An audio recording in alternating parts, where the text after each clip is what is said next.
Ako na si George Atad nga taga Sambuanga, Norte, 22 years old. Katong una, kasabay mi sa akong kontraktor taga Sambuanga, tapos pasabay niya diri sa Davao kay nami tarbahon building. Morning building ang mga trabaho ning Lady Boss. Nya nakitabod sa Lady Boss nga may kamo trabaho mo tong gigawa ko nila Sir Chucky og ni Mami Kay. Nya karon gipa-training ko ni Mami Kay sa salon, mo tong training ko nya. Okay ra sa kuha nga ipa-training ko sa salon kay ay lang madagdag skills ba.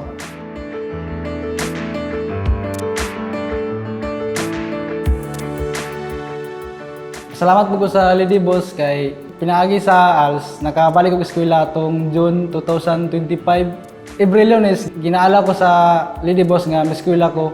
Makaya raman ako nga eskwela diyan trabaho. Karong March kay graduation pa naman sa ALS nya.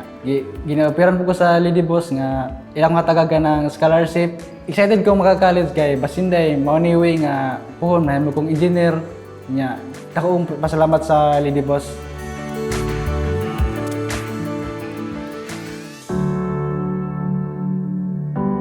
Pag umala kong senior high school po, wala ko choice kundi mag-work kaya need na ako mag-ipon. So, nag-stop ko and nangita ko work. Tapos, nag-refer sa ko na Lady Boss, aesthetic clinic. At first, zero knowledge gid ko. Then, gitraining mi ni Mami Kay. Siya mismo nag-train sa mo. Dako gid siya tabang ma'am kay aside sa koan, kami ra maguduhan ni mama sa balay. So, makatabang na ko sa iya ha kay dili kay siya maka-work kay na siya sakit.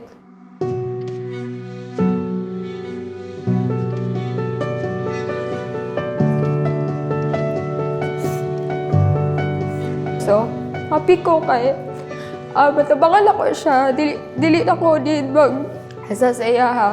Mo trabaho jud ko, dili jud ko mo padayon kay kabalo ko, dili pud kaya.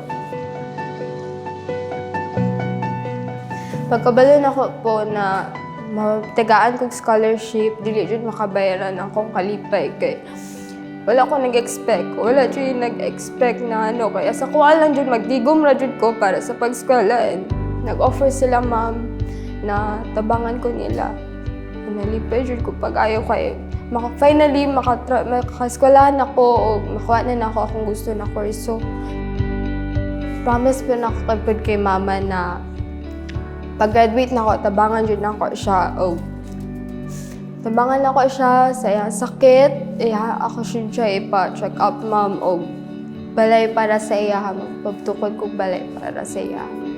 Pasalamat ko po sa Lady Boss sa opportunity na inyong gihatag, sa gikan sa inyong pagdawat sa kuha, maskin wala ko'y alam, hantod sa pagkuha ninyo sa kuha na mahimog scholar ninyo, dako kayong pasalamat po.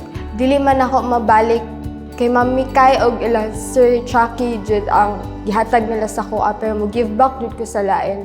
At least man lang sa mga nagtrabaho pud sa Lady Boss, siguro sila mga anak, makashare pud ko kung unsa pud ilang nahatag sa kuha.